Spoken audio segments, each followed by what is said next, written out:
appreciate that. Adoption of the agenda, there's one piece that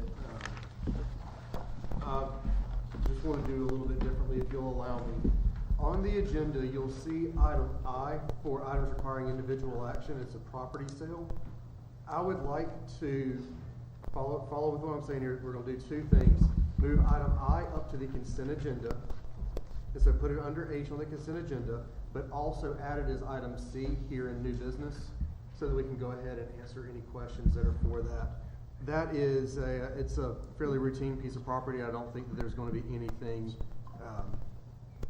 any real contention that goes with it, but I just wanted to go ahead and be able to discuss it right up here instead of all the way down at the end, and then have that as part of the consent agenda, if that suits the will of council. Other than that, I have no other changes to ask of council on the agenda.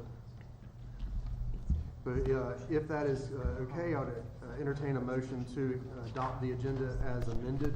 I make a motion that we adopt the agenda as amended. Thank you, Councilwoman. Do I have a second? A second. All right, motion is made and properly seconded to adopt the agenda as amended. And again, the amendment is to take item I, move to the consent agenda, and then also add it as item C under new business here during the work session. Any motions made, properly seconded? Any debate? Hearing none, all in favor, please raise your hands. All opposed, same sign. All right, seeing none, motion passes. Mayor Pro Tem, just stating for the record, Mayor Pro Tem is now joined us, is with us, and so we now have a complete board in front of everybody. Wonderful. All right, we'll move through old business. We have none during the work session. We'll move straight into new business. We'll move to item 4A. Mr. Livingston, if you would, please. Thank you, Mayor, Council. Before you, we have a request for emergency repair of approximately 200 linear feet of 30-inch sewer main PVC for the Stone Creek sanitary sewer outfall line. In your agenda pack, you have several pictures. We also have the engineering services manager here that can kind of go through in detail about why this is needed and what the proposed plan is to replace it, so that we don't want to wait till it busts and then we have a bigger problem on our hands, such as a sewer spill and some things like that. Jonathan? Good evening, Mayor and Council. How's everybody doing? Doing well. Yeah, so we've got this line. It kind of, I guess some citizens called in. It's right around the greenway we have. I do have some maps attached with this. So to the north on the map is, do I have to do this? Sure. Okay.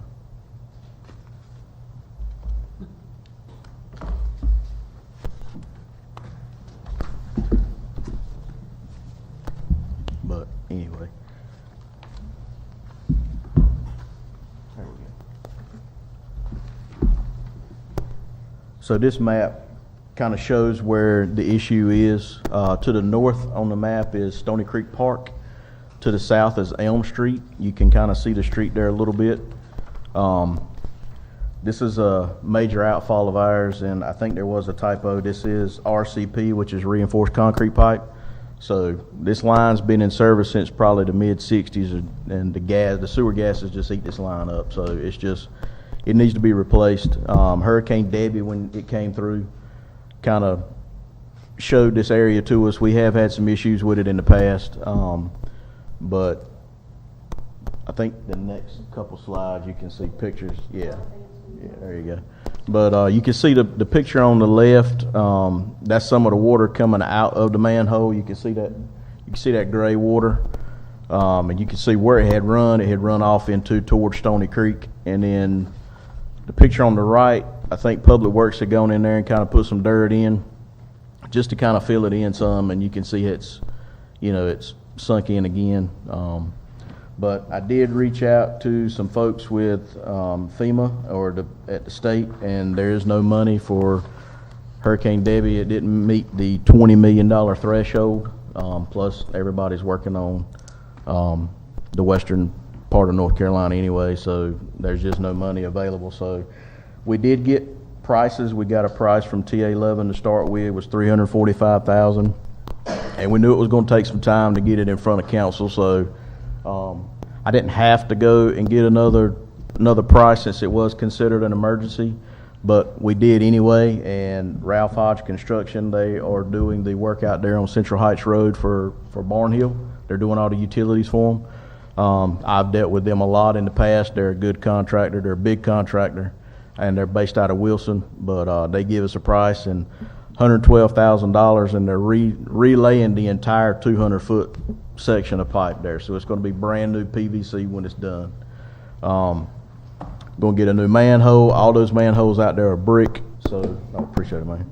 All those manholes out there are brick, and they need to be rehabbed at least in the near future. But that project is on my 10-year CIP, but it's so expensive. We've pushed it out a ways. But so this is just to kind of enter a contract in with Ralph Hodge to get them to do this work for us and get this line fixed.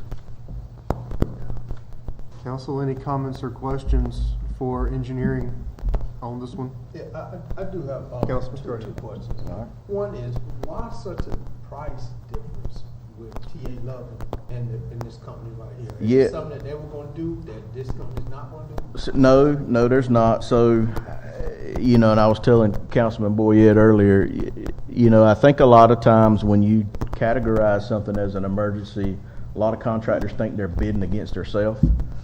And, and I'm not speaking for TA Loving because I don't really know the truth. I mean, maybe it would cost them $345,000 to do it. But, a lot of companies right now, there's a lot of construction projects out there, a lot of free money, that ARPA money's out there right now. So a lot of contractors are not really hurting for work. So, I mean, that's just a, throw spaghetti up against the wall, see if it sticks kind of number deal there, I believe. Okay, and with you saying that piece right there, wouldn't it behoove us to always, even if it's an emergency, to get two bids? It would. I mean, in a situation like this where hasn't really caused us any issues, yes, but in some instances, you kind of have to do an emergency repair. Like we've had to do some in the past. I know water's different, but we've had to do some sewer in the past too. I mean, when you got a sinkhole forming in somebody's yard on a 15-inch line, and I mean, it's just taking dirt and dirt and dirt. I mean, you kind of have to jump on stuff like that. But I mean, in an instance like this where it's in the woods, it's in the middle of nowhere, you could kind of hold off a little bit. I just think my red flag went up because Yeah. of such a price difference. It was. A big difference. It was. It's almost 2 to 1. Yeah. And that one, I just want to be clear. I certainly don't want to disparage any company. This one, I did chalk some of that up because I echo Councilman White's concerns. If you see something that the delta's a few percentage points, then you go, Yeah. okay, that's just overhead differences or whatever else. When you're dealing with a 2 to 1 type of thing, then you got to look at materiality of the work. And with this company already being mobilized, that also cuts down on a lot of that as well. Yeah, it does. I certainly don't want to imply anything about our local company here because I know they've done a ton of good work and a ton of good projects for us. And they continue to. I Right, know and they'll they would have had to They've pull. been a good partner. They would have had to pull somebody off a project, and I Right. mean that time is money in their world. So Yeah. So again, I'm certainly not advocating for going against the lowest bid. I just Right. want to be real clear that there's also a mobilization component to this, and this group has already got the molds to do this exact thing because they're already doing Right. it. So that helps. Last thing, All right. when we do projects or anything like that, engineering wise, do they give you like a CPM or a project folder or anything like that? No. So do they just give you a timetable like it'll be finished on this yeah, date? we'll get a schedule. I mean, we get a copy of all the submittals. If the project's got what kind of pipe they're using, we'll go through all that stuff and sign off on that. I mean, we see everything, but I mean, we don't really see it from a price standpoint. That's kind of private information on their side. Okay.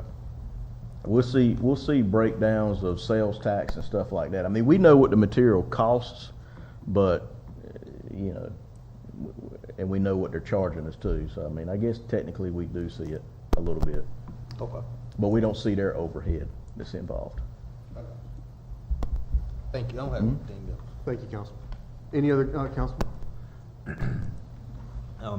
I'd already, as Jonathan said, I'd already asked a couple of questions on this and along the lines of what Councilman White had said when I caught this reviewing the agenda.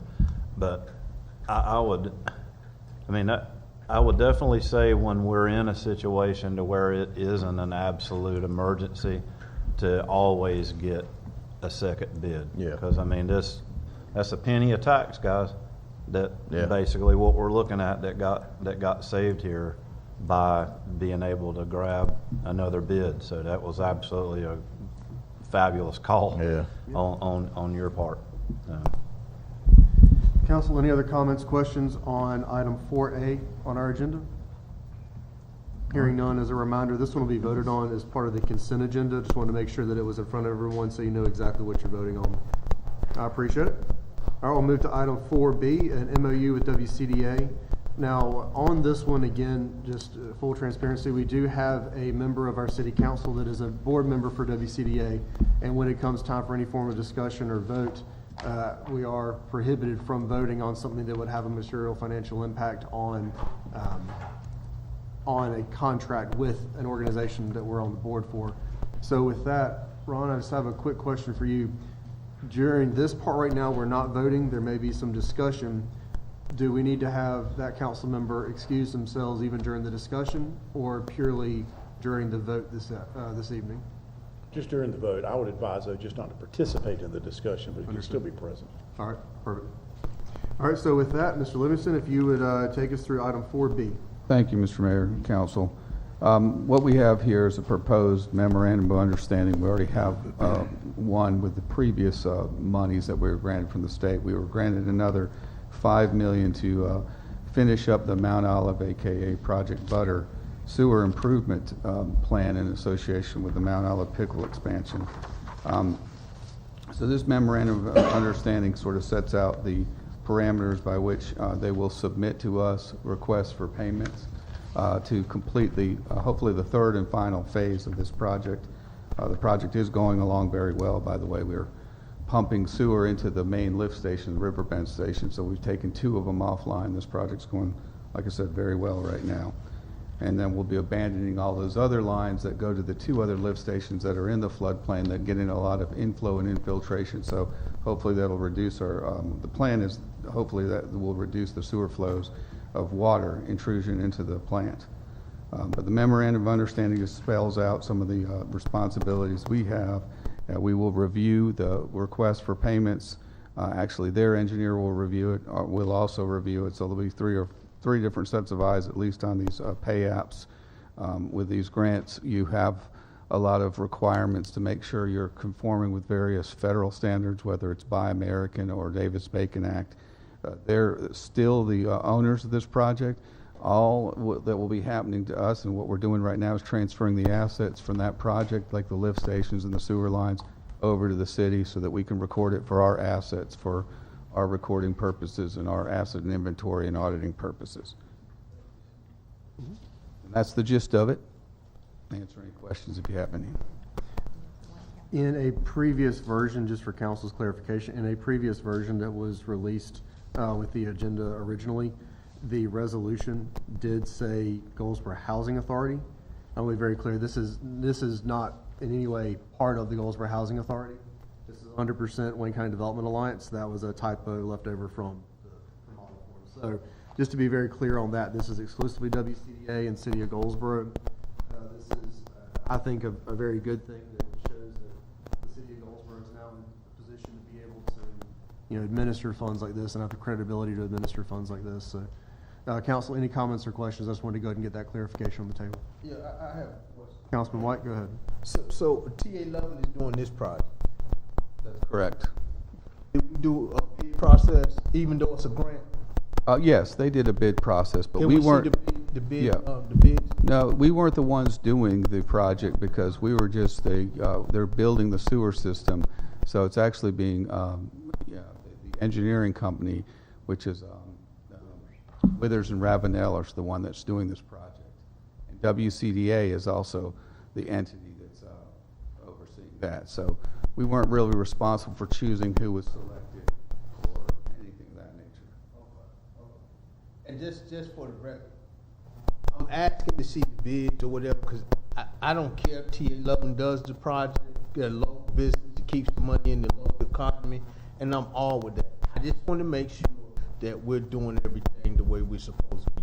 Yes, sir. All right.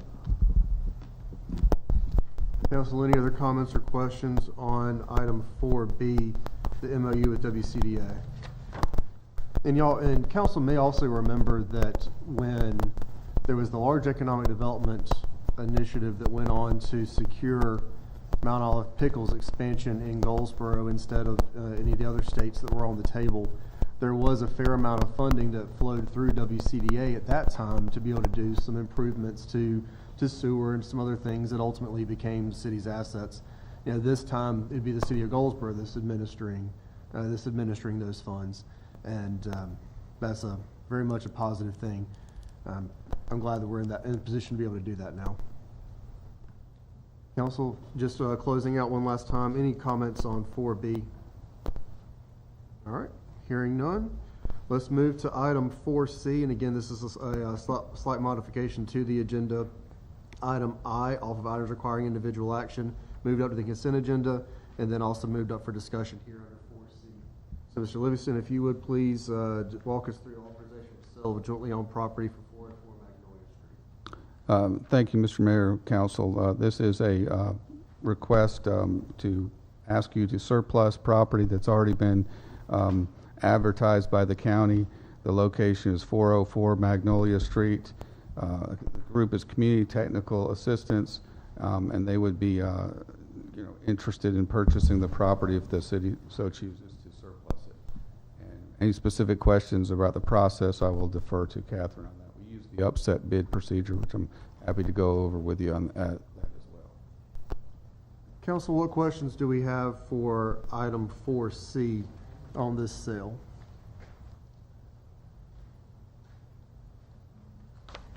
I'll give everyone just a second to make sure they can thumb through their notes if there are any.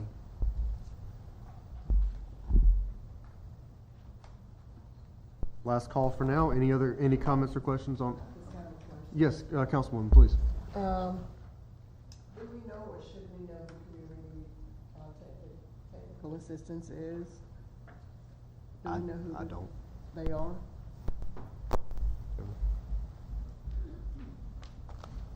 Good evening, Mayor and Council. Community Technical Assistance, as far as I know, is a business that has bought property from the city, and they've also bought property from the county. So they evidently have some sort of construction that they do. Now, I don't know if they're a nonprofit or not. So this process went through Wayne County. They're the ones that conducted the upset bid process. So they would have done any kind of vetting of the entity for the community technical. But we have, and I think Octavius has worked with them in the past, but we have sold them property. The city has actually sold them property before. So if you have a specific question, I mean, do you? No, well, I was just, I'm just curious. I'll do some more research Okay. regardless of how it turns out. I'm just curious. Okay. All right. Okay, thank you. Yes, ma'am. Okay. Yes, Council. We're just simply following the recommendation of the county. Is that right? Okay. Thank you. Council, any other comments or questions on item 4C? Again, it's item I on the consent agenda. Hearing none, we have completed our items under new business. Council, at this time, Madam Clerk, correct me if I'm wrong, is there anything else to come before council during the work session, or are we free to move into the closed session matter? All right. No. Council, as always, will have the opportunity to ask if there are any additional questions on the consent agenda during the 7 o'clock session. While we have staff here, are there any burning questions on consent agenda items E through, well, I at the moment? All right. Hearing none, council, I'd like to move into a closed session to discuss personnel. I make a motion that we move into closed session to discuss personnel. All right, is there a second? All right, motion's been made and properly seconded to go into closed session to discuss personnel. Is there any discussion? Mayor, were we also going to talk about purchase of lease of property? Yes. Need to Council, I add need that. to change the motion. Thank you. I'm gonna make my motion to go into closed session, and amend it to say that we're gonna discuss personnel, and we're gonna also discuss looking at a possible, lease of a property. Is that what you Yeah, a want me to a possible state? real estate transaction. Okay, There you go. yes. Let's call that property acquisition. There you go. Look at a possible property acquisition. All right. And then I second to. There we go. Any further discussion? Hearing none, all in favor, please raise your hand. All opposed, same sign. Seeing none, motion passes. We are in closed session. If ever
All right, council, we're back in open session. Given the proximity to the 7 o'clock session, we will stand in recess until 10 minutes after 7, in which case we will begin our 7 o'clock session. Please stand in recess until 10 minutes after 7.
Everybody, welcome to the 7 o'clock session, promptly beginning at 10 after 7. Appreciate everybody's patience on that. We had been shifting in from a little bit of an elongated closed session at the conclusion of our work session. With that, we'll begin with an invocation and pledge of allegiance with our fire chaplain, Archbishop Slater. If you would please come lead us in prayer, and then everyone remain standing for pledge of allegiance. Good evening, everyone. Let us pray. Our Father and our God, we thank you for this moment that we can call on your name. Father, we have business tonight, and we ask you, Lord, to touch every councilman, councilwoman, and even staff, Lord, that you guide them and direct them on the decisions that they're making. Father, we thank you for this great city. Thank you for the expansion and all that you're doing here. Send the finances, the resources, and all that we need, God. In Jesus' name we pray. Amen. Please join me in the pledge.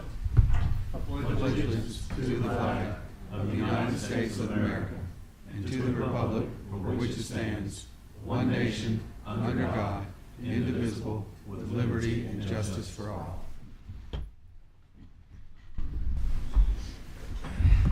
Madam Clerk, if you please conduct a roll call. Mayor Gaylor, Present. Mayor Pro Tem Matthews, Present. Councilwoman Jones, Here. Councilman Boyette, Here. Councilwoman Taylor, present, Councilwoman Weeks, Present. and Councilman White. Here. All right, all present and accounted for. I appreciate everyone being here this evening. We'll begin with some presentations. Mr. Livingston, if you please proceed with Employee Performance Awards.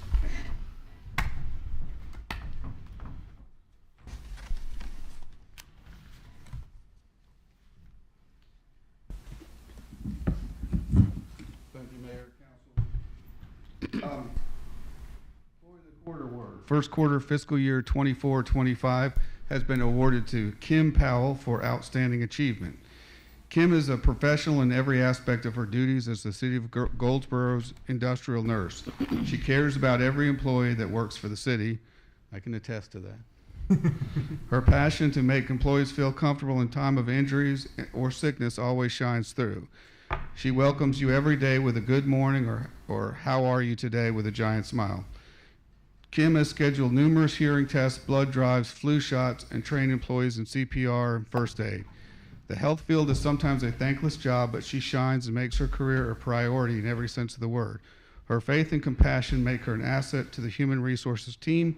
Stepping into this position right after COVID, she had seen a trust and friendship with employees. Now, many employees come by to see Kim, sometimes just to talk and maybe to get a little encouragement. She is a true professional, and the City of Goldsboro employees are lucky to have Kim Powell as their nurse. You can count on Kim for any task or just to help out on a committee. Kim's work ethic and accomplishments reflect well on herself and the City of Goldsboro.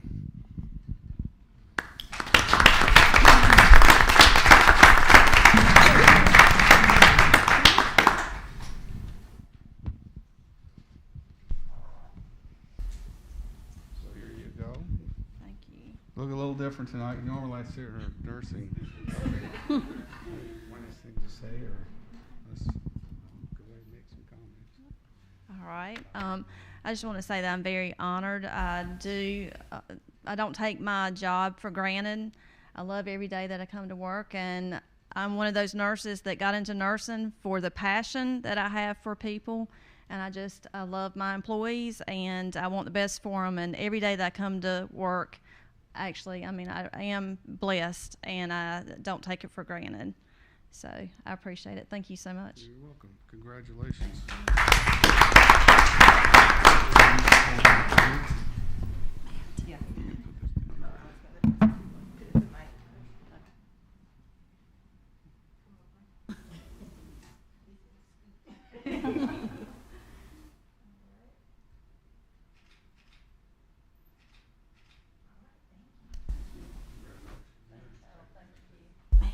Matt, do you want to let Bernadette say something? Let Bernadette say something so she can do the award. Is Bernadette here? Just over your shoulder. There you go. There you go. I didn't see it. Please, you want to say some more? I think you should. I just want to let Kim know. You need to come up. Kim, I want you to know that your unwavering commitment to wellness, safety, health for our employees is very much appreciated. And on behalf of the City of Goldsboro employees, I say thank you.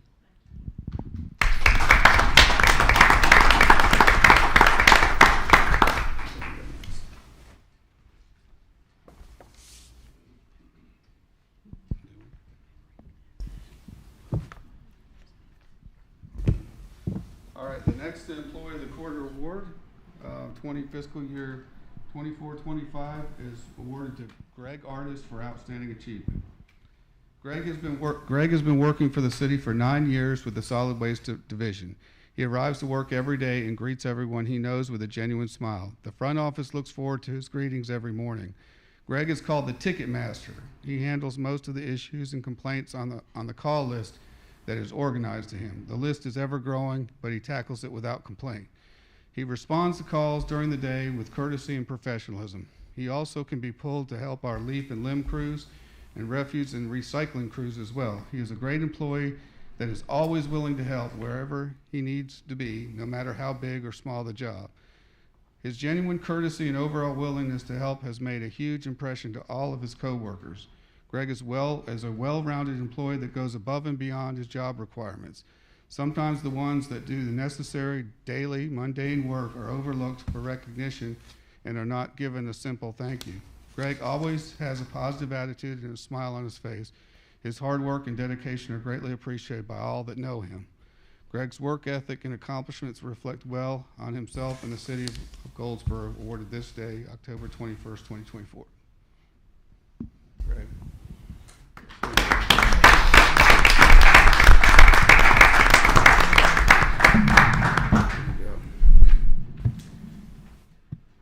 Have anything to say, or no? You look like a man of many words. Come on now. First of all, I want to say thanks to God, but I thank y'all for acknowledging me for my work. I try to be humble and show love to everybody because I feel that we are all equal and we're all in the same thing, and it's about a business that we need to perform. So I want to just say thank you. Mr. Rick, I'm sure you've got a few things to say. I'll keep it short. No, Greg is everything they said there. He's versatile. He gets tagged for different things all the time. Ticketmaster, you name it. We both got tagged about 2 weeks ago to ride in the back of a truck, and we pitched pitchforks for about 5 hours. He kept up with me, believe it or not. No, I'm just kidding. Hard worker, easygoing smile. It makes your day when you come in every morning, and you get to know a lot about a person when you're around the back of a truck. Kind of knew we talk every morning just about anyway, but great guy to have on the team, and we're a better organization for having him and people like him in our unit. So thank you very much for everything you do.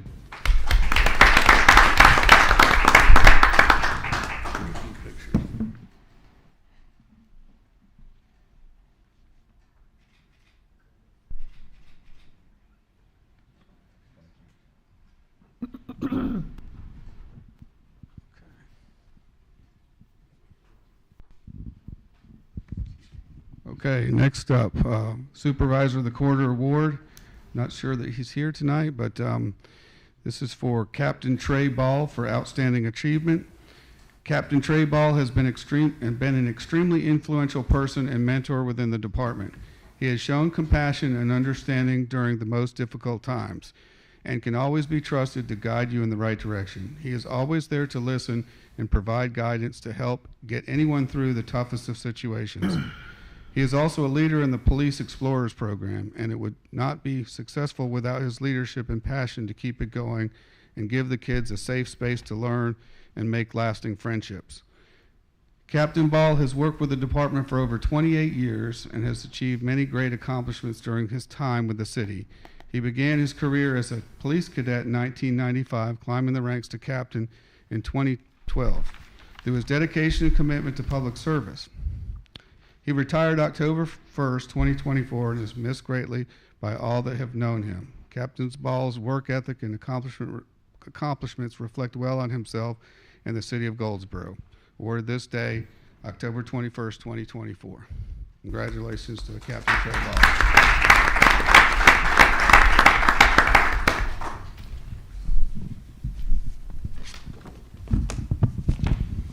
Thank you, Mr. Livingston. I appreciate you doing those. And this is just 3 examples of fantastic folks that do the work to make sure that this city operates. And so much of it is seen without realizing it. You know, the folks that are out collecting leaves and limbs and garbage, those are things that, in my opinion, when done well, look far greater on the city than anything necessarily that I'm going to do. You know, you guys going out, doing your job, making sure that what you leave behind you looks better than when you pulled up in the truck. That speaks better of anything for this city and for its residents and its quality of life. So I really appreciate you guys being here. And Captain Trey Ball, who of course announced his retirement at our last meeting or a meeting before that as well. A huge debt of gratitude to him in his future endeavors.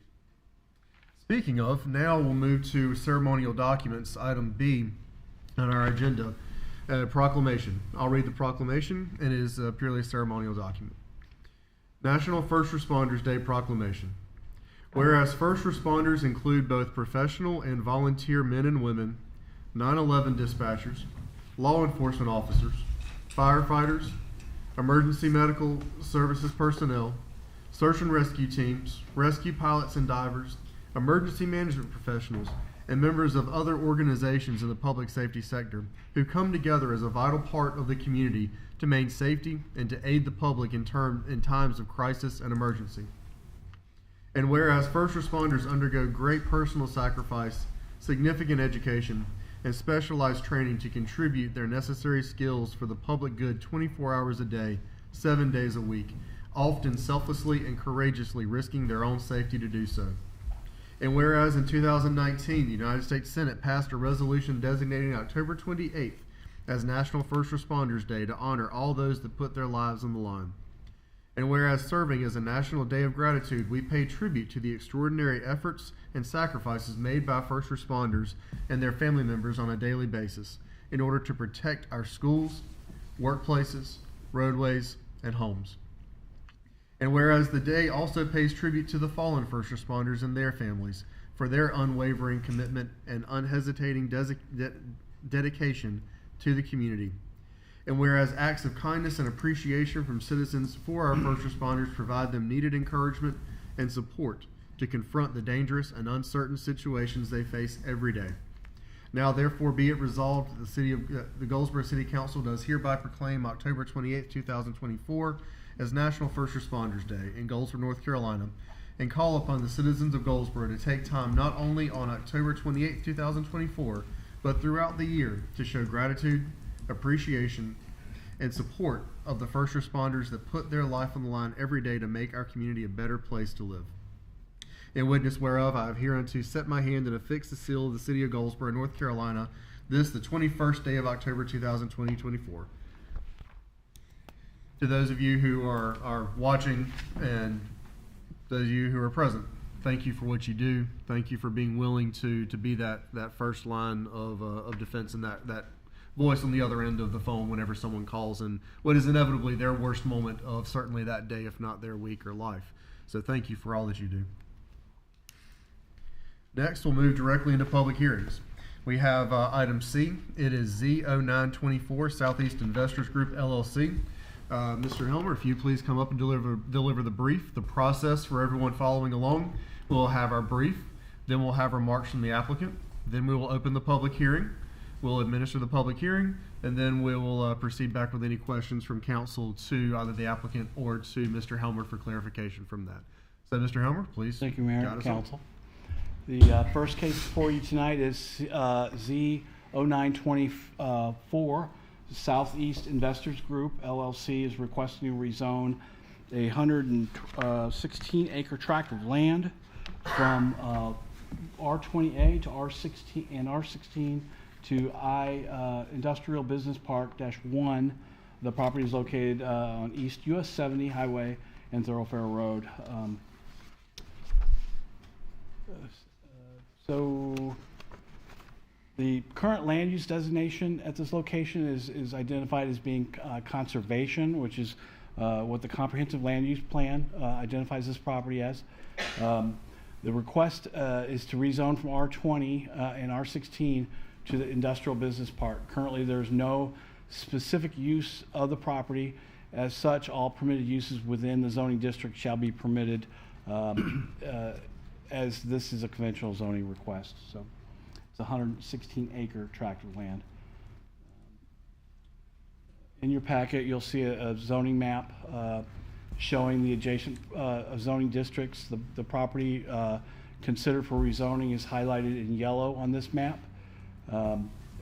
Most of the property surrounding the area is zoned residential agriculture, low density. This property is just south and east of the Park East Industrial Park. So the R20A and R16 zoning districts are established to accommodate rural density, single-family residential uses, and to ensure protection of open space and to allow for limited agricultural operations. This district is intended to maintain low densities where the provisions of the city sewer and water may not be complete, and promote compatible mixtures of single-family residential and agricultural uses in the area where urbanization is occurring. Similarly, the R16 district is established to accommodate low-density single-family residential and to prohibit all activities of a commercial nature. The industrial and business park district the purpose of that district is to provide for a mixture of commercial and industrial uses of various types in a single coordinated development. Developments within this district is expected to display high quality of design, site arrangement, landscaping, signage, and site amenities. Again, we'll talk about the surrounding zoning districts. Include Industrial Business Park 1 to the north, R20A also to the north, R20A to the east, and also to the south.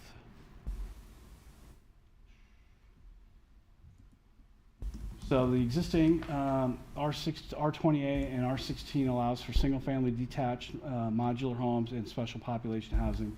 So this is an example of some of the uses permitted there. On the right side of this chart here shows some of the uses that could be considered for future approval if the property is rezoned to Industrial Business Park 1.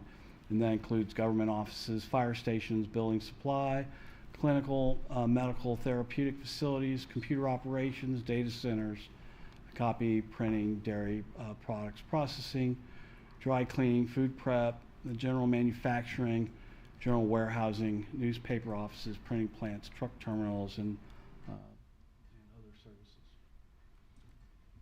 The city land use plan locates the parcel within the mixed use 1 land use designation. The neighborhood business zoning district is corresponding zoning district in the land use in this land use designation. Again, this is a copy of the map. This is the comprehensive land use plan that shows the properties within a conservation zoning district or land use classification as conservation.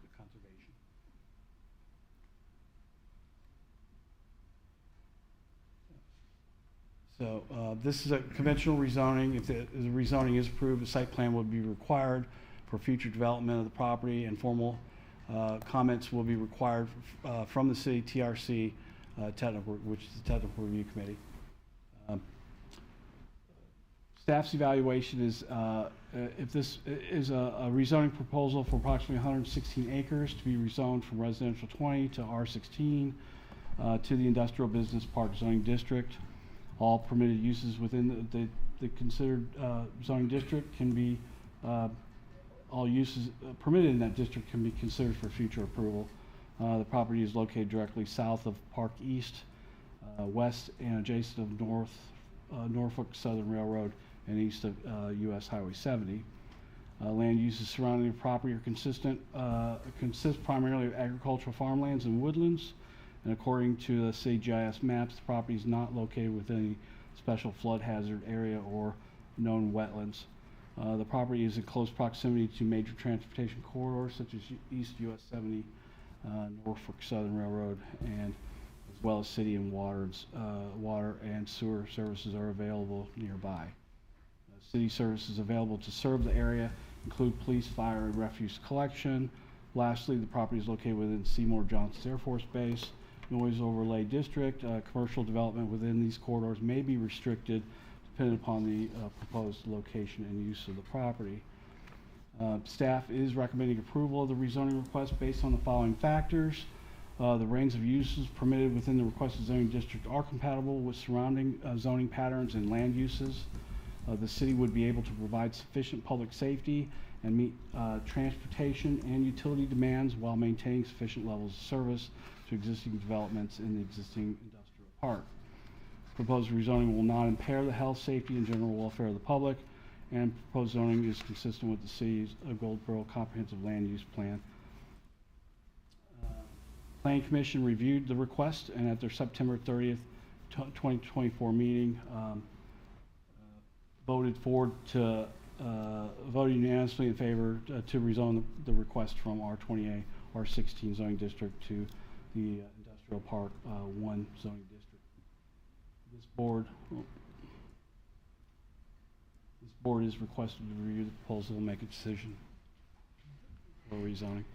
All right, council, any comments or questions for Mr. Helmer? I'll just add that on the map, if you would go back to the map, you'll see that this is adjacent to Park East, the industrial park, and this is with the intent of expanding the industrial park. Just to be blunt, put everyone on the same page there. All right, Mr. Helmer, or Counselor, any questions for Mr. Helmer at this point? All right, hearing none, let's hear from the applicant if they're here. There you go. If you would just come up, introduce yourself, and then just. Good evening, Council. I'm Emery Ivy. I'm representing Southeast Investors, and if you have any questions associated with the zoning, I'd be happy to answer any of them. Council, any comments or questions at this time? Do you have any identified uses as of right now, or is it purely just preparing it? We're just preparing for the future. I mean, the goal is to generate some tax revenue for the city, and work with the Wayne Development Alliance to bring jobs and opportunity to Goldsboro. So, thank you. Thank you. All right, so with that being complete, we will open the public hearing for Z0924. This is officially a public hearing for Z0924. Anyone wishing to come forward and speak, please approach the clerk. Second call, anyone to come forward for Z0924. Third and final call, anyone to come forward and speak. This is a public hearing for Z0924, item C on today's agenda. Seeing none, we'll close the public hearing. Mr. Helmer, if you'll please come forward again. Councilors, you've had a few seconds to digest. Are there any closing comments or questions for Mr. Helmer? I do got one. Councilman White, please. In your inconsistency statement, it says the City of Goldsboro Planning Commission finds proposed rezoning to be inconsistent with the conservation land use destination and finds that this rezoning is executed will have a negative impact on the public. You aware of that statement? Yeah, that is correct. That is a correct statement. The plan, the proposed rezoning is inconsistent with the comprehensive land use plan, and that the comprehensive land use plan, let me go back to the map, I'll show you, is shown as being in a conservation, the comprehensive land use plan has identified this property as being suitable for conservation.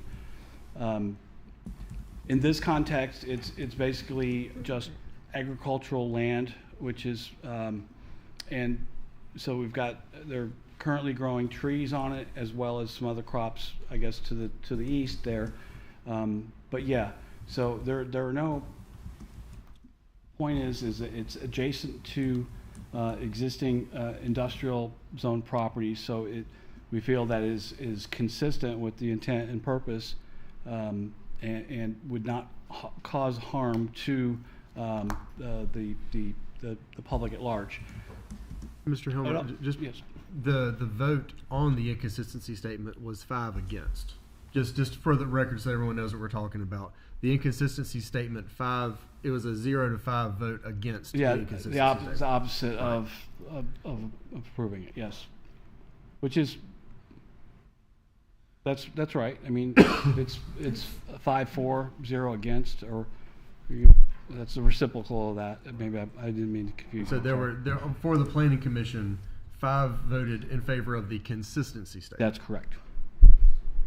Yeah. Reading it backwards. But to answer your question, I thought you wanted me to speak to the fact that the I was comprehensive just- land use plan. I'm just seeking some clarification, right? So the consistency statement said there was 4, 5-0, right? And then right up under it says the inconsistency statement, it said it was 0 to 5. Because it had to go one way or the other. Yeah, it's a reciprocal of so it's found to be consistent.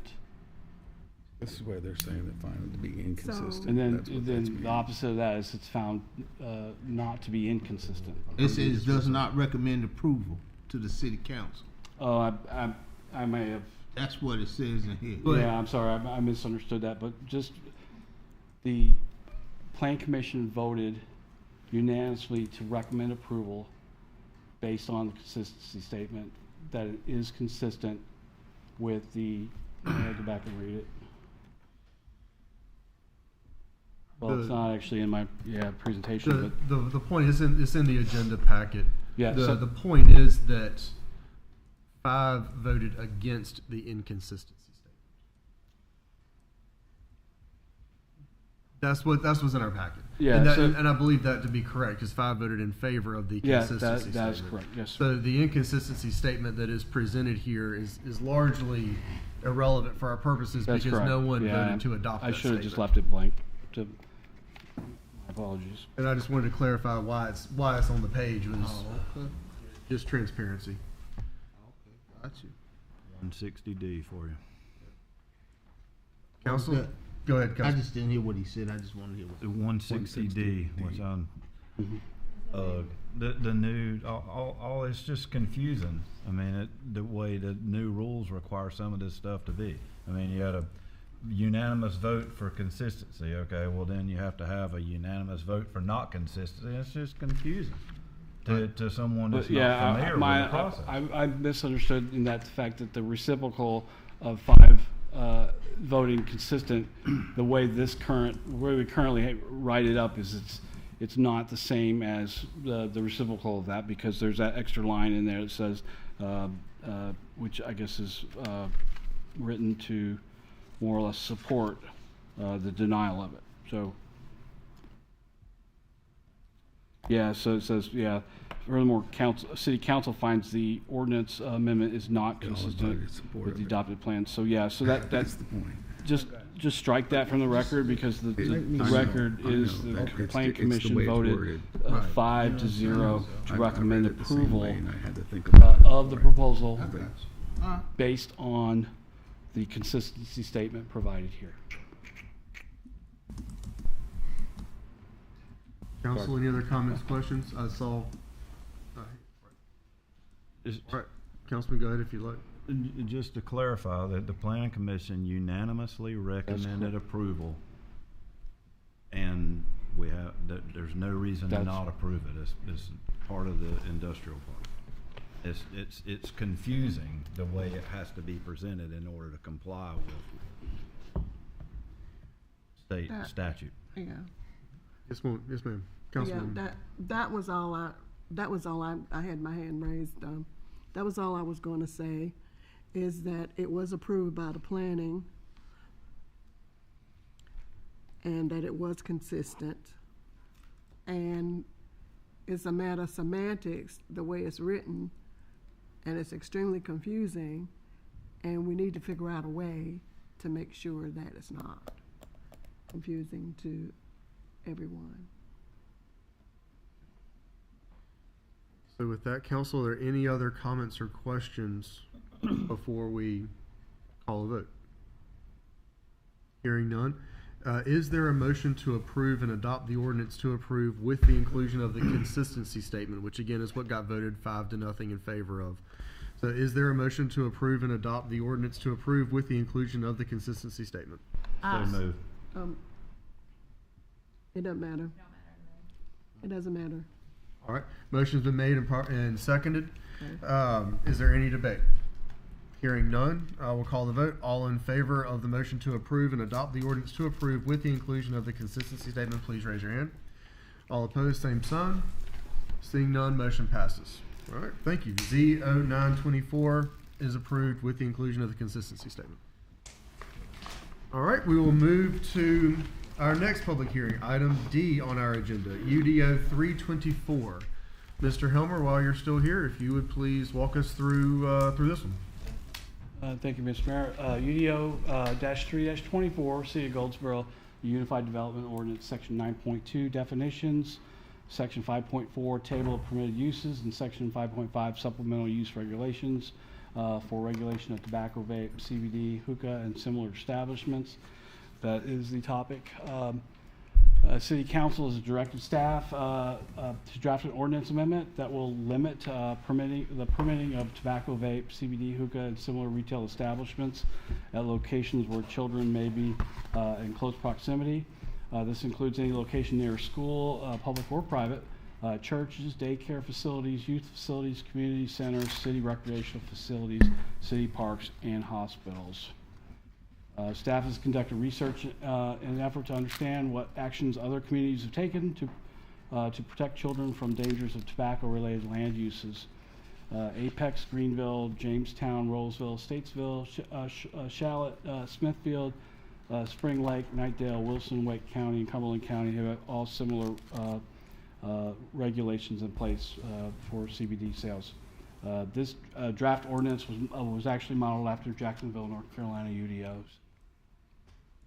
The proposed ordinance amendment will create a new definition for tobacco, vapor, CBD, and hookahs, and similar retail establishments. The proposed ordinance amendment will create new supplemental standards for tobacco, vapor, CBD, hookah, and similar establishments. And the proposed ordinance amendment will create a new land use category in the table of permitted uses. So first off, we have Article 9, Section 9.2 definitions, which will state that tobacco, vapor, CBD, hookah, and similar retail establishments is a specialized retail establishment whereby 25% or more of its space is used for the sales, storage, or consumption of tobacco products, electronic smoking, vaping devices, kratom, CBD, hemp-derived delta-8s, and related accessories. These products include, but are not limited to, cigarettes, cigars, pipe tobacco, vaping devices, e-liquids, vaping accessories. An area may also include whereby patrons share the tobacco or non-tobacco products or products from communal hookahs, water pipes, or similar devices. So that is the proposed definition for these uses. Article 5, Section 5.5.4 supplemental standards will create standards in which they can be permitted, and includes that standard that no such establishment shall be located within 250 feet measured from property line to property line from any residential zoning district. The use shall not be located within 1,000 feet measured from property line to property line from a school, public or private, churches, daycare facilities, youth facilities, community centers, city recreation facilities, city parks, or hospitals. Also, the use shall not be located within 1,000 feet measured from property line to property line from another tobacco, vapor, CBD, hookah, or similar establishment. If the establishment is proposed within 1,000 feet, where a previous establishment was closed, a permit cannot be issued unless the application meets these requirements. Also, we have a provision in there that states that all federal, state, and local laws, rules, regulations must be adhered to in the operation of such establishment, and this includes regulations pertaining to advertisement, age restrictions, legality of products sold. Tobacco, vapor, CBD, hookah, and similar establishments that are legally existing. Don't toy my emotions. I'm already sleeping. No. Establishments that are legally existing on the effective date of this ordinance would be classified as legal non-conforming uses. The required site plan, if during the application process, they'd be required to submit a site plan showing all the land uses within 1,500 feet measured from property line to property line. That is essentially putting the burden of proof on them to tell us that there are no other like facilities, or they're not within 1,000 feet of a church or school or the uses we spoke about earlier. And of course, any sign proposed by a proposed establishment would have to meet the sign standards that are in the UDO, currently in the UDO. The proposed ordinance amendment will create a new land use category in the table of permitted uses and include tobacco, vapor, CBD, hookah, and similar establishments. We're proposing having it permitted by right within the general business district and shopping center districts. And then the far right column there just refers to the supplemental standards that we just spoke about there. So that's pretty much the gist of it. I'll be happy to answer any questions you may have. I should also point out the planning staff recommends approval, and also the planning commission voted unanimously to recommend approval. Mark, I think you did a good job doing the research on this one and bringing forth a good ordinance for the board to consider. Thank you. Council comments, questions for Mr. Helmer at this stage? All right, hearing none. Mr. Helmer, you feel free to have a seat. We'll open up the public hearing for UDO 324. It's now a public hearing for UDO 324. Anyone wishing to come forward, please approach the clerk. Second call, anyone wishing to come forward for UDO 324. Third and final call, anyone wishing to come forward and speak for UDO 324, please come forward and approach the clerk. Seeing none, we will close the public hearing. Mr. Helmer, if you'll come back for just a moment.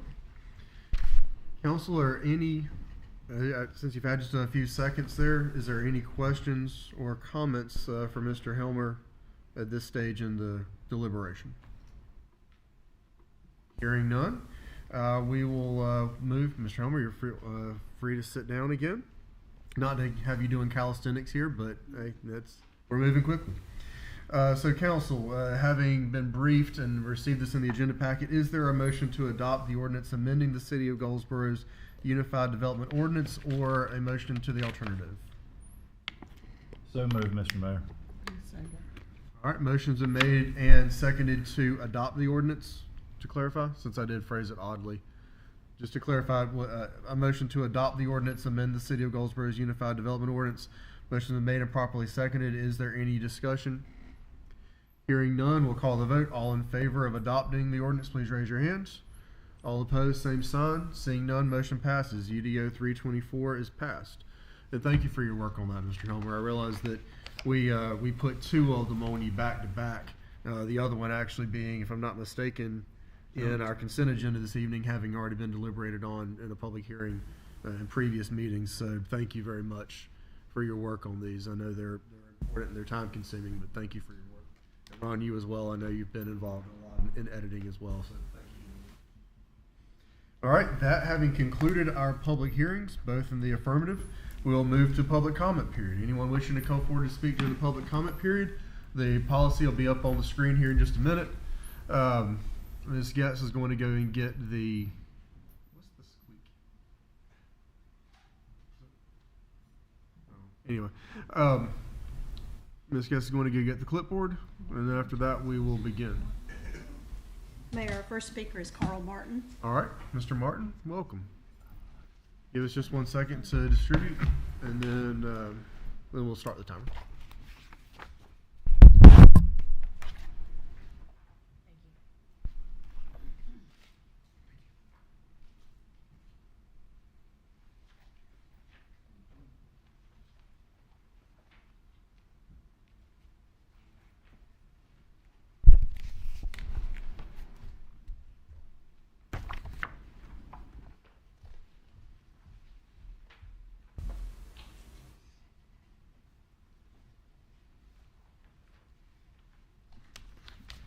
Warren, the floor is yours.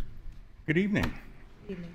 I'm going to try and cover all of this in 3 minutes, but in the event I'm unable to, you have what I want to say as far as my comments are concerned. I was informed through the city clerk that the interim city manager has rejected my application for membership on the Stormwater Stakeholder Committee. Exhibit A is a copy of that response I received. I can't believe or accept this decision because most of it is not based on readily available facts. It's a fact that Goldsboro Stormwater Stakeholder Committee has been in existence since at least 2003, according to an expert's report, a copy of which is included in the excerpts, Exhibit B. I have not found any documentation that indicates the committee has ever been disbanded. It's a fact that in 2016, not 2018, the committee was reorganized for the purpose of getting public feedback on the establishment of a stormwater utility fund that could be used to fund the expenses of maintaining Goldsboro's required stormwater management program, Exhibits C and B. It's a fact that on 10/20/16, I printed out information from the city's website advertising for the Stakeholders Committee membership, Exhibit E. It's a fact that the committee met on 5 occasions during September to March in 2016, and they voted to make several recommendations to council, which is in Exhibit F. It is a fact that on April 17, 2017, council discussed the committee's recommendation, and it was agreed to wait until all members were present to vote on the establishment of a stormwater utility fund, Exhibit G. I agree that for some unknown reason, there have not been any further called meetings of the stakeholder committee since March 2017 to provide council with any of the required public feedback on the city's management and maintenance of our stormwater system. I agree that, it is a fact that a special FY 2017 to 28 budget work session meeting was held by council on May 15, 2017, in which they discussed the inclusion of revenue and expenses for the stormwater utility fund, Exhibit H. While there is no documentation that I have found on the city's intention to not have a permanent Stakewater Committee, there is documentation that the city intended for the committee to continue on a monthly basis so it could provide the public feedback that's needed, Exhibit E. It's a fact that I made public comments to council on January 24, 22, in which I questioned why there had not been any monthly meetings of the Stakeholder Committee, and there was no response. I will reach out to you to be in touch again. The committee at this time is not standing, but we can certainly have a conversation about possibly standing it back up in some meaningful way. I absolutely understand that. And I think you should certainly consider that, because we have a permit in order to allow our stormwater drainage to enter into the Neuse River. And a part of that agreement calls for public input. And if you have no Stakewater Committee, you're not giving the required annual reports, which have been going to them, saying that we have one. Thank you. Thank you, sir. Our next speaker is Mark Richard.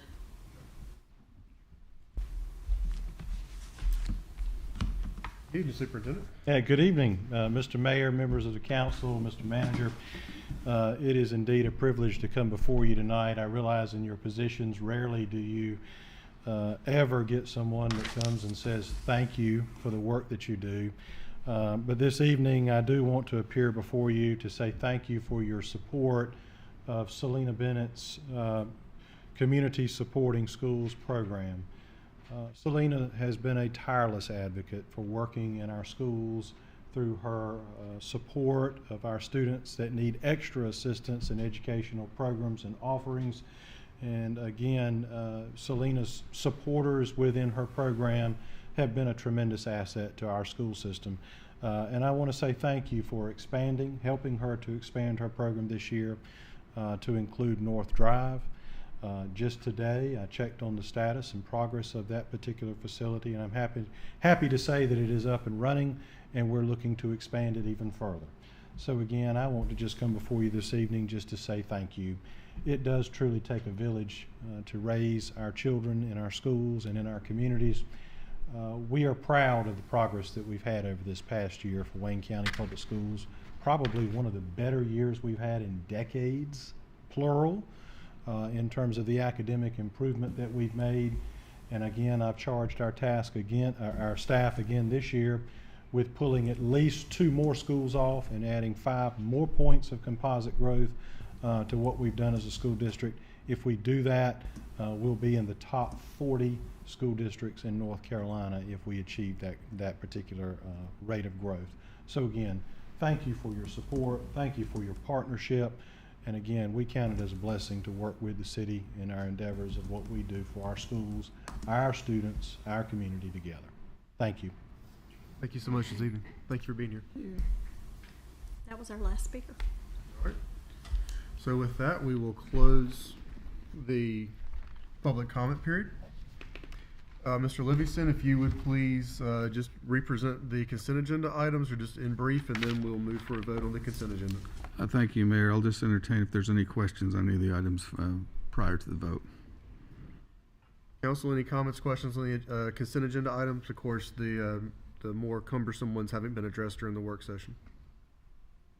Hearing none, we'll call for a motion. Is there a motion to approve consent agenda items E through I as presented? I make a motion that we approve. All right, motion's been made. Is there a second? Second. All right, motion's been made and properly seconded to approve consent agenda items E through I as presented. Madam Clerk, if you please conduct a roll call vote. Mayor Gaylor? Yes. Mayor Pro Tem Matthews? Yes. Councilwoman Jones? Yes. Councilman Boyette? Yes. Councilwoman Taylor? Yes. Councilwoman Weeks? Yes. Councilman White? Yes. All right, all having been in favor, the consent agenda is passed or approved as presented. Thank you, everybody. Next, we'll move to item J under items requiring individual action. For this one, per an update in the law, you are obviously expected to excuse yourself if you are part of an organization that would have its funding impacted by a vote. And so with that, I would entertain a motion to excuse Councilman Boyette from deliberations and voting on item J. I make a motion that we excuse him from the vote. All right, motion has been made and seconded to excuse Councilman Boyette from item J. For those wondering, he is the city's appointed board member to the Wayne County Development Alliance. And any debate? Hearing none, we'll call the vote. All in favor of excusing Councilman Boyette from participation in voting on item J, please raise your hand. All opposed, same sign. Seeing none, motion passes. Councilman Boyette, if you would just hang out, stay quiet, and then we'll get through item J. All right, Mr. Livingston, if you'd please present item J for council deliberation. As I explained earlier this evening, the WCDA has a memorandum of understanding. It's sort of a second one on the extra $5 million that we received to complete project budget. It goes over the parameters on how we will deal with things like payments and protocols dealing with the project as we work towards closing it out. Wonderful. Council, are there any comments, questions, or concerns on item J? I don't have any concerns with Jay. Yes. Just, I asked this before. Just want to make clarity. When we enter into a contract with with construction, do they give us like a time limit, a CPM, a project folder, something where we can track the actual completion? Just ask. It is a very fair question. All of the ones that I've seen have been yes. Yeah. I realized Jonathan stumbled over his words and said no, and then went back and said, well, actually, yeah, now that I think about it. But my experience it's not the money portion. I'm just talking about like the deliverables. Right. Your CPM, I'm going to have this done on this day. If not, this is a float day. So we're going to, this built into it. My end date is this date right here. The answer to that question is yes, and I review every one of those, and I do see what the numbers are, except for sometimes when we're going out for RFQs, they can't submit because you can't consider costs for RFQ. It's based on the qualifications of the particular individual, and they come back and they kind of give you price proposals on whatever the scope of services is going to be for the project, and they deliver deliverables, timelines, and all the normal things that you see in a particular contract. Okay. Do we have those kept somewhere just out of curiosity? We do. We have them, the clerk has our copies of our contracts with various types of, for example, let's take one, we have on-call engineering services, so we don't use the same engineer all the time. We rotate it around and we bid it out. So let's say we bidded out a project to put in a master meter to do flow readings on sewer. And so we'll bid that out. We take the lowest price of that. And then we have a timeline, a contract, a scope of services, and everything that we agree to. And I sign off on those. But of course, you know, these are projects that have been pre-approved by the city council, because it might be that, you know, hey, we're going to do this project and that project, and then we go through that process like that. Thank you, Matt. Okay. I'm only asking because I do know that there's times when we do have projects and they might run long, which runs into more cost. So I'm just wondering, do we have that's why I asked the question. We have liquidated damages in some contracts, things like that. Is that what you're asking about? Right. So we do. Those are usually the larger contracts. For example, this one here with Project Butter, I believe TIA Loving would be subject to liquidated damages, but WCDA is the organization that's administering that contract. We're not. We're just kind of like a third party that's holding the assets once they deliver to them when the project's complete. Right. Okay. I'm good. That's what I want. Thank you, Councilman.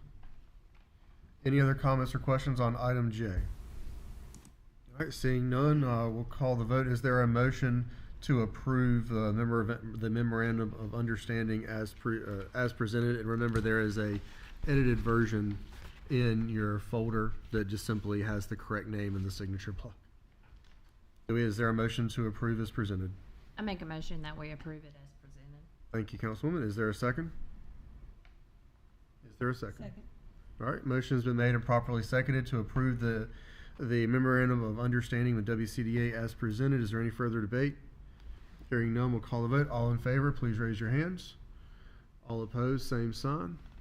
Seeing none, motion passes. All right, thank you, everybody. And do we need a motion to allow Mr. Boyette to return to the meeting, or is that understood? That's understood. Understood? All right. There you go. Welcome back.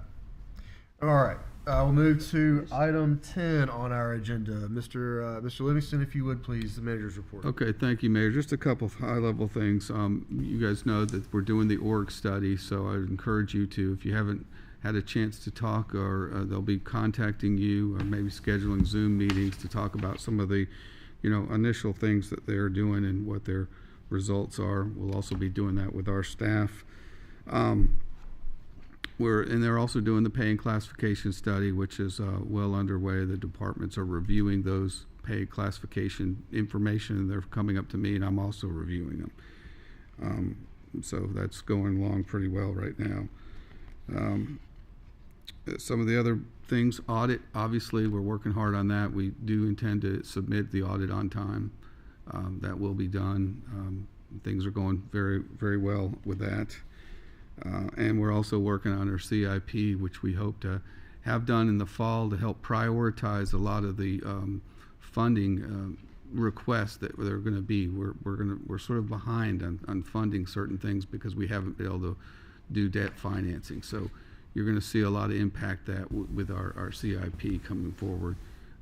But you'll be getting all this information, you know, prior to our retreat that we're scheduled for January the 15th.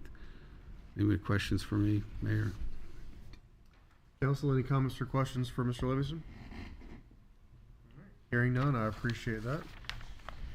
We'll move to Mayor Council members' comments. It's the second meeting of the month, as is our tradition. We'll begin with the councilman from District 6, and then we'll move, of course, across the dais back to the councilman from District 1. Councilman White, the floor is yours. Thank you, Mr. Mayor. Just a reminder that the HBCU College Fair will be held at the W.A. Foster tomorrow from 4 to 6. So there'll be a lot of young minds out there.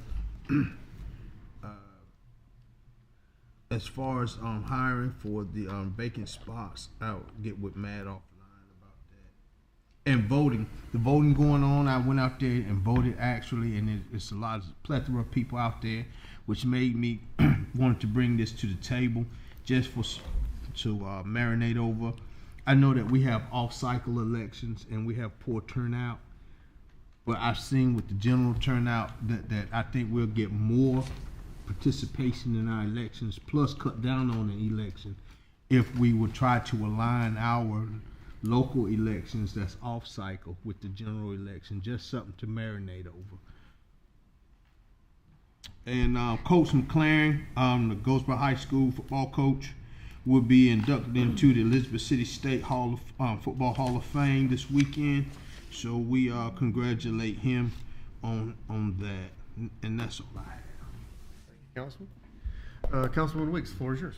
So the first thing I had was what an honor to have our superintendent, Mark Richard, with us tonight with the Wayne County Public Schools. I just want to congratulate you, sir, and your team for an excellent job, and just say that for us as a council that it's an honor to serve and to partner with you. The second thing is I'm grateful for the opportunity that the mayor and I had, along with U.S. Attorney Mike Easley, in speaking at a gang conference here at Wayne Community College, and also on combating human trafficking. And so education is key, so we're extremely grateful for the opportunities to share on the work that the city is doing to be proactive in both of those areas. Then the last thing was just to encourage you, like you said, Councilman, to vote. For many of us, we won our seats by just a few votes, so your voice really, really matters. So encourage everyone to get out and vote. And then lastly, this week, Goldsboro will be hosting a regional meeting for clerks of courts. So I just want to welcome you all to Goldsboro and hope that you have a great stay while you're here in Goldsboro. Thank you, Councilwoman. Mayor Pro Tem, floor is yours. No comment. Councilwoman Taylor, floor is yours. Councilman Boyette, floor is yours. No comment. Councilwoman Jones, floor is yours. Yes, first I would like to thank the city staff, and especially Ms. Laura Getz, for all of her assistance this week. She has a reservoir of talent and knowledge, and I really thank you for that. I want to remind everybody that this month is Red Ribbon Campaign Month, and that is the oldest and largest drug awareness prevention campaign. And I have really enjoyed going into the various schools talking about Red Ribbon, and I want to commend the schools for taking time out of their instructional learning time to make sure that the kids understand the importance of Red Ribbon and its campaign, as well as anti-bullying. It is also anti-bullying month, and we have a lot of teenagers and middle schoolers that commit suicide because of being bullied. And I want to thank the schools for allowing us to be able to go in and to talk about anti-bullying as well. I also would like to commend the Goldsboro Fire Department for their great response to a fire in my district, 414 North Virginia Street. They were awesome. They were very caring. They made sure that they got everybody out of the house, which there was no one in there. It was an empty dwelling. And I want to thank them and commend them for that. And also I'd like to thank the Goldsboro Police Department for assisting me in District 1 in making sure that the houses that are vacant, that the doors are closed, and that some of the windows are secured to prevent the burning of the homes as well. So thank you guys, and have a wonderful month, rest of the month, and please, please be careful during Halloween, and check your children, check the candy that they're receiving. That's very, very important, because even though we don't want to think about that, but some candies are laced with drugs, and just be careful. And I want to thank this council.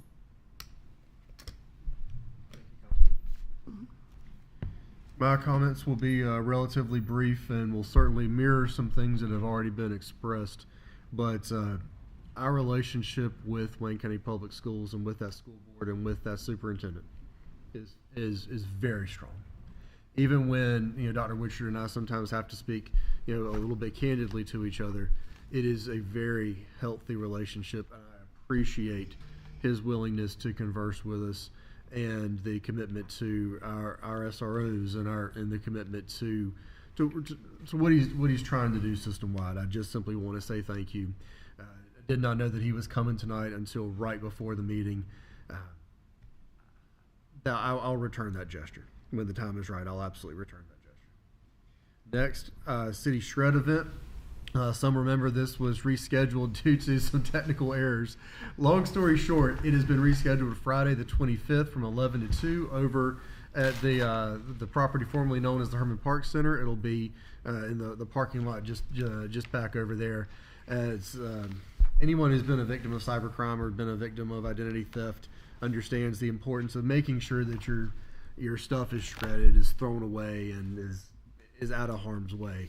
So please take a look at the shred event. It'll be Friday the 25th from 11 to 2 over in that parking lot. Next, with Halloween coming up, we did the proclamation last meeting. I wish everyone a safe and enjoyable Halloween. A little bit spooky, but mostly just a lot of fun. Please be safe. Look after kids. Make sure they're wearing reflectors. Do all those other fun things. And then, lastly, this time of year, we always see more fire calls, more house fires. We saw it this past weekend. It was incredibly busy for our fire department. Just check your smoke detectors. Chief Stempian joined me on the radio, was it last Friday, to talk exactly about that, about smoke detectors and making sure that your stuff is in good working order as you're turning your heat on for the first time over the course of the year. So please make sure that you're doing that. And then truly, last thing, go vote. I'm not going to tell you how to vote. I'm just going to tell you, please go vote. That concludes my comments, council. This will be very, very brief, but I would like to return to closed session just for a few minutes. Council, if I could please get a motion to return to closed session to discuss matters related to personnel. This will be brief. I'll make a motion that we go into closed session. Second. All right, motion has been made and properly seconded to return to closed session to discuss matters related to personnel. Any discussion? Hearing none, all in favor, please raise your hands. All opposed, same sign. All right, we're going into closed session.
January 16th and 17th, Thursday, Friday is what's about to leave. reserved. We haven't set the agenda yet for it.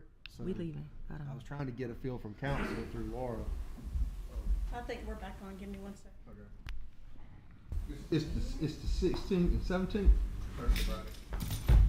Okay, we're back on. All right, everybody. Having nothing further to come before council this evening, we stand adjourned until our next regularly scheduled meeting in November. Good night, everybody.